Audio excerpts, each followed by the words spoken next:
Bem-vindo, internauta, este é o Super FC pelo Mundo, comecinho de ano, depois de Josias Pereira, minha estreia em 2014. E aqui ao meu lado, de novo ele, Gabriel Pazini. Tudo bom, Gabriel? Tudo bom, Fernando? Tudo bom, amigo internauta? Amigo internauta, então, começando com a Inglaterra, de Arsenal de Josias Pereira. Se você não gravou o último programa, por favor, grave, que vai dar problema no final da temporada. Resultados na tela, porque tivemos Copa da Inglaterra, terceira fase, os gigantes entraram em ação. Pazini, bate-bola rapidinho, depois você fala dos principais. Blackburn e Manchester City empataram em 1-1, vai ter o replay. Teremos replay no Etihad Stadium. Manchester City favorito após um empate xoxo no jogo de ida. Tinha tudo para ter ganho, mas cochilou no segundo tempo. O Punch Limon teve uma falha bizarra também. Aston Villa perdeu de 2-1 do Sheffield United. Zebraço. O Sheffield está na terceira divisão, não faz uma grande campanha, mas mesmo assim eliminou Aston Villa, time tradicional da primeira divisão, fora de casa. Agora longe da zebra, Liverpool 2-0 contra o Oldham. Liverpool poupou alguns titulares, teve certa dificuldade, mas conseguiu 2-0 e se vingou. Na temporada passada foi eliminado pelo mesmo Oldham na FA Cup. O multicampeão Nottingham Forest 5-0 contra o West Ham. Muito tradicional, bicampeão de Champions League, campeão de FA Cup, campeonato inglês, eliminou o West Ham com um hat-trick do Patterson e outros 2 gols. O Patterson marcou seu primeiro hat-trick na temporada. Chelsea 2-0 contra o Derby County. Vitória tranquila dos Blues de Londres. O destaque foi o Oscar, meio-campista brasileiro, marcou gol. O William, outro brasileiro, foi muito bem também na assistência. O Derby County, que é outro time de tradição, é bicampeão inglês. Agora você vai falar mais detalhes, Pazini, mas ainda na tela, Everton 4-0 contra o QPR, Arsenal 2-0 contra o Tottenham no grande clássico dessa terceira rodada da Copa da Inglaterra. E para fechar, a Swansea 2-1 contra o United. Bye bye, United. Começando então, Pazini, Everton 4-0 contra QPR do Júlio César, seleção brasileira. Vai lá. Pois é, foi uma vitória tranquila do Everton. Barkley jogou muita bola, aquele bom meio-campista que a gente tem comentado aqui. E o Jelavic, que virou reserva do Lukaku, atacante belga que está muito bem por lá, entrou nesse jogo, o Everton com um mistão, e o Jelavic marcou 2 gols. Uma notícia muito boa para o atacante croata, que mostra que merece mais chance por parte do Roberto Martínez, técnico espanhol do Everton, que faz um excelente trabalho na equipe de Liverpool. O destaque mesmo da partida é o Júlio César, goleiro titular da seleção, voltou ao gol do Queen's Park Rangers depois de 9 meses sem jogar por lá, substituiu o Green, titular, que estava lesionado. E aí aquela situação, pega-se muito no pé do Júlio César, mas ele entrou numa pedreira, entrou contra o Everton, que é um dos melhores times do país, tem um ataque e um meio-campo fortes, e ele não jogava há 9 meses. Mas, apesar de tudo isso, o Júlio César, a gente já comentou aqui outras vezes, não é para ser titular de seleção mesmo. Não está jogando no clube, na seleção não teve partidas brilhantes, só que o pessoal está pegando muito no pé dele também. Tem que sair do QPR, Júlio César. Agora, Pazini, na tranquilidade, Arsenal, na felicidade de Josias Pereira, 2-0 contra o Tottenham, só deu o Arsenal, Pazini? Podia ser muito mais. Podia ser muito mais. O Tottenham fez um péssimo jogo. O Christian Eriksen e o Dembélé sumidos no meio-campo, bem aquém do que podem. A bola pouco chegou no Adebayor e também no Soldado lá no ataque. Do lado do Arsenal, o Arsenal teve uma partida muito boa, mesmo sem Ozil, sem Ramsey e outros jogadores importantes no meio de campo da equipe, além do Giroud no ataque. O Arsenal se saiu muito bem, dominou a partida, conseguiu fazer o 2-0 e a classificação para a próxima fase. O destaque final para o Walcott, O Walcott saiu zoando, os torcedores do Tottenham, mostrando ali o 2-0 e a classificação, acabou se dando mal depois, Se lesionou, impressionante o tanto de lesões que ele tem acumulado nos últimos anos, fica fora da Copa do Mundo e do resto da temporada. Notícia péssima para o Arsenal e também para o English Team. Fica o castigo, Walcott? Agora, Pazini, para fechar a Copa da Inglaterra, Swansea 2-1 contra o United. Para você que não gosta do United, vamos eu. Vem comigo. Tchau. Vai lá, Pazini. O Swansea City fazendo história. Foi a primeira vez que o Swansea venceu o Manchester em Old Trafford, e logo na vez que vence, elimina o time da FA Cup e impõe uma semana negra ao Manchester United. O Manchester United estava com 6 vitórias seguidas, perdeu para o Tottenham no campeonato inglês, se distanciou dos líderes. Depois perde em casa para o Swansea City, é eliminado da FA Cup. O ano já não começa muito bem para o Manchester United, que não atravessa boa fase. E o David Moyes é um bom treinador, mas é chovendo molhado, tanto que a gente está criticando ele aqui, que todo mundo tem criticado, mas ele tem feito por onde? Escalou mais uma vez muito mal o time. não colocou o Januzaj, entrou com o Valencia no lado direito do meio-campo. O Manchester United precisando de criatividade, o Valencia não é um jogador criativo. Faz aquela jogada de velocidade para o lado direito. Nem isso ele fez nesse jogo contra o Swansea City. E aí o Manchester não criou nada, foi muito mal ao longo de toda a partida. Na única jogada bem trabalhada com o Kagawa e com o Butner, saiu o gol do Chicharito Hernández, enquanto o Swansea fez uma partida tranquila na dele, marcou bem, saiu nos contra-ataques e conseguiu a vitória, né? Destaque da vitória no finalzinho ali, com o Fábio, aquele lateral brasileiro, irmão do Rafael, sendo expulso, com menos de 5 minutos em campo. Swansea com mais espaço conseguiu o gol da vitória no finalzinho. Junior demais, é muito junior. Então, fim na Inglaterra, vamos para a Espanha, tivemos La Liga. Os principais ganharam, uns com mais dificuldades e outros com menos. Os 3 resultados na tela dos 3 grandes. Barcelona 4-0 contra o Elche. Fácil. Atlético de Madrid também líder, os dois com 49 pontos. Já teve mais dificuldade para ganhar do Málaga. E Real Madrid demorou ali um pouquinho para passar pelo paredão do Celta de Vigo, mas quando abriu a porteira foi 3-0, né, Pazini? Real Madrid, lembrando que é o terceiro colocado, 5 pontos abaixo de Atlético de Madrid e Barcelona. Pazini, começando pelo Barça, ou se você quiser já emenda tudo, seria ótimo. Vai lá. A equipe do Barcelona conseguiu uma vitória tranquila, grande atuação do Alexis Sánchez, marcou 3 gols, o atacante chileno, e também do Pedro, né? Um dos gols do Alexis Sánchez, inclusive, muito bonito de falta. E o Barça venceu mesmo sem o Messi e sem o Neymar. Neymar entrou só no finalzinho do jogo, o Messi poupado, joga nesta quarta-feira pela Copa do Rei contra o Getafe e no fim de semana no jogão do campeonato até agora, né? Barcelona e Atlético de Madrid no Vicente Calderón, valendo a liderança do campeonato. O Messi vai estar em campo. O Atlético de Madrid, que venceu o Málaga, conseguiu uma vitória apertadinha ali, 1-0, num jogo que deixou muito a desejar. O gol da vitória marcado pelo Koke, meio-campista que tem sido um dos destaques do Atlético de Madrid. Bom de bola, é o vice-líder de assistências do Campeonato Espanhol, 9 passes para gol, está atrás só do Fábregas, que tem 10. Por fim, o Real Madrid conseguiu uma vitória com dificuldade para cima do Celta. O Celta não ameaçou muito, mas estava muito bem postado taticamente. O nome do jogo foi Cristiano Ronaldo, 2 gols, chegou a 400 na carreira, é o artilheiro do Campeonato Espanhol com 20 netos marcados. Destaque também para o Jessé Rodrigues, bom garoto da base, entrou bem no jogo, deu assistência para o Benzema, participou bem ali do meio de campo da criação de jogadas, muito bom jogador, é um futuro talento para o Real Madrid. Jessé, que pelo menos para mim mudou a partida, né, Pazinho? Então, vamos saindo do espanhol, vamos para a Itália, que agora sim mostrou quem vai ser campeão. Tá fácil demais, os resultados na tela. Roma, como já havia falado desde o começo, não vai aguentar a Juventus. 3-0, Roma é a líder com 8 pontos de vantagem para a vice-líder.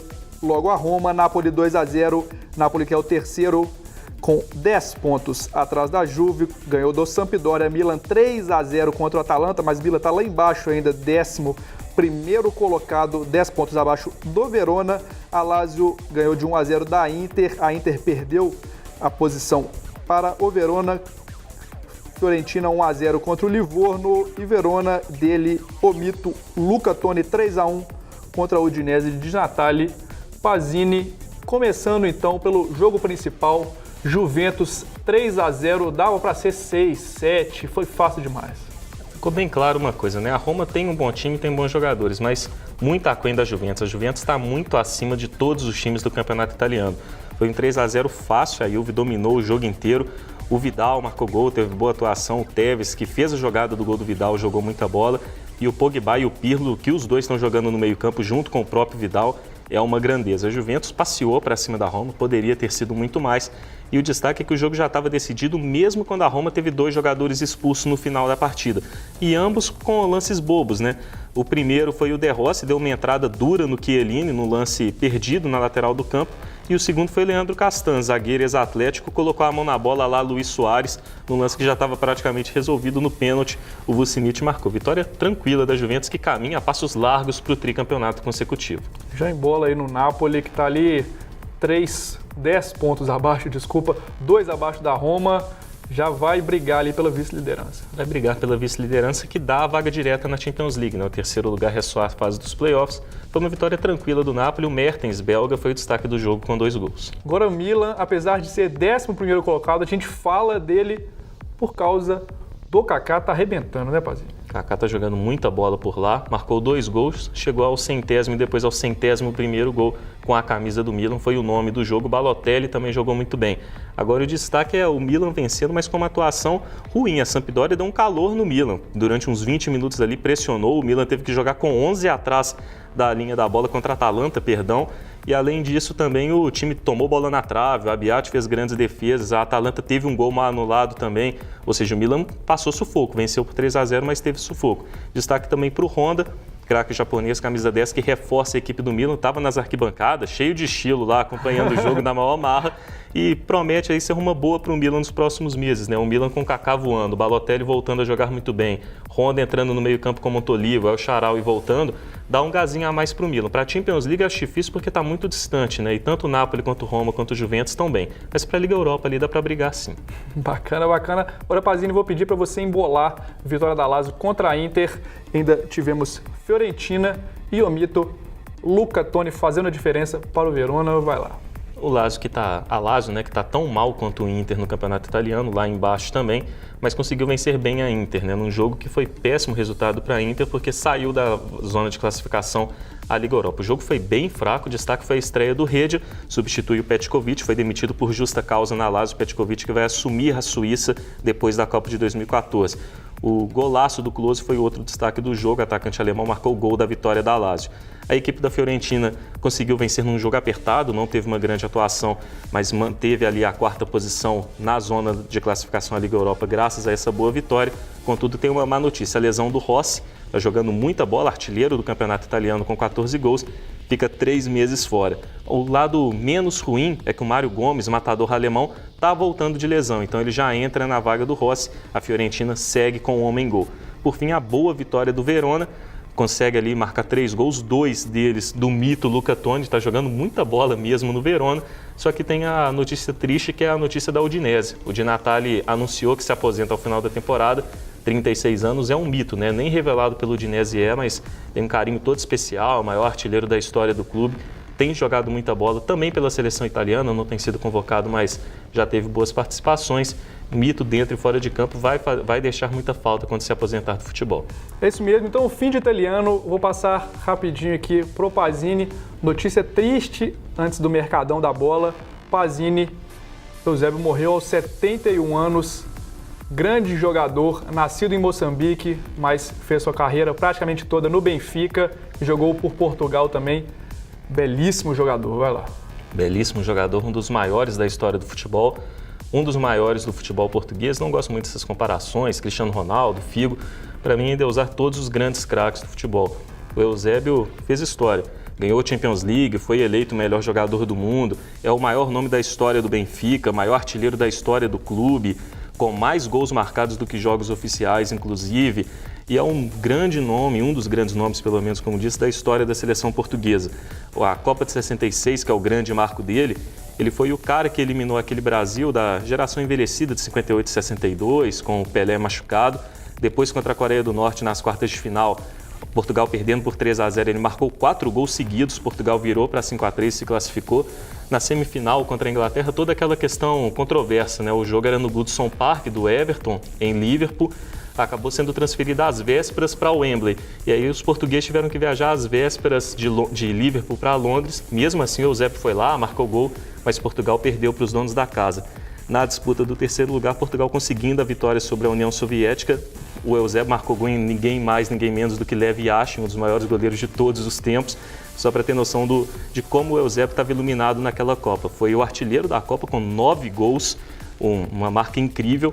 E numa Copa que tinha Pelé, Garrincha, o Yashin, tinha Bob Charlton, Geoff Rush, uma legião de craques. O grande nome da Copa foi o Eusébio, que além da Copa brilhou no Benfica, brilhou várias outras vezes. É uma pena, o futebol se despede de um de seus maiores ídolos, mitos, um dos maiores jogadores da história, sem sombra de dúvidas. Realmente fica ali entre os principais jogadores facilmente da história do futebol. E agora vamos para Mercadão da Bola, começando o Mercadão com Lewandowski, outro traidor que sai do Borussia Dortmund e vai para o Bayern de Munique.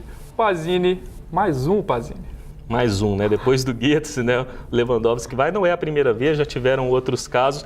E o Bayern de Munique continua fazendo o que historicamente faz o campeonato alemão, né? Se reforça, pega um dos melhores atacantes do mundo para o seu elenco e enfraquece um rival direto, né? Coisa que já fez com o Borussia Dortmund na última temporada, com o Götze e com outros nomes também. Vale lembrar que o Lewandowski ele assina um contrato até 2019 e a transferência não tem custos para o Bayern de Munique. O Lewandowski tem o fim do contrato dele com o Borussia em junho, chega ao Bayern em julho, sem custos nenhum para a equipe bávara, só os salários mesmo. Uma grande contratação do Bayern de Munique. E ele continuando ainda na Alemanha, o Dortmund, Pazzini está se movendo ali, tentando manter alguns jogadores e trazendo uma promessa de um país que eu sei que você gosta muito. Vai lá, conta mais. O Borussia Dortmund está tentando segurar o Marco Reus e o Gundogan. O Marco Reus estava na mira do Manchester United, falava-se até em 40 milhões de euros numa transferência. O Borussia foi lá, renovou o contrato e ampliou a multa para 48 milhões. Tá barato. Agora não sai, né? Pelo menos por agora não sai, conseguem segurá-lo. E tem a questão do Gundogan também, tem uma multa rescisória de 30 milhões de euros, contrato até 2015. O Real Madrid e o Barcelona estão interessados nele. Por hora ele não sai, mas fica a dúvida do Borussia Dortmund perder mais um de seus principais jogadores. É um baita atleta, o Gundogan, muito bom meio-campista, na próxima janela. Por fim, o Borussia Dortmund, para quem é fã do Kagawa, lembra do Kagawa da passagem vitoriosa do Borussia Dortmund, o Borussia foi buscar mais um jogador de Cerezo Osaka do Japão, assim como o Kagawa, o Mitsuru Maruoka. É um meio-campista de 18 anos, chega para reforçar o time B. Se tiver boas apresentações, vai para o time A, contrato por empréstimo com opção de compra até junho de 2015. O Maruoka é muito bom jogador, ainda é muito novo, tem muito que evoluir, mas tem qualidade no passe, até lembra um pouco o Kagawa na habilidade e na visão de jogo também na questão ali de poder atuar em vários setores do campo. Atua como segundo volante, atua como meia aberta pelos lados e como segundo atacante, meio atacante também. É muito bom jogador, tem muito potencial o Maruoka.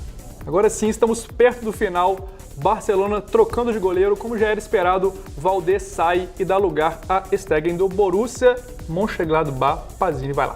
Pois é, muito próximo de ser concretizado, né? Já se fala nisso há muito tempo. Valdés deve ir para o Mônaco, o Ter Stegen não renovou com o Gladbach, na próxima temporada deve se juntar ao Barcelona, é um baita goleiro. Depois de muito tempo, o Barcelona fica com um goleiro classe A do futebol mundial.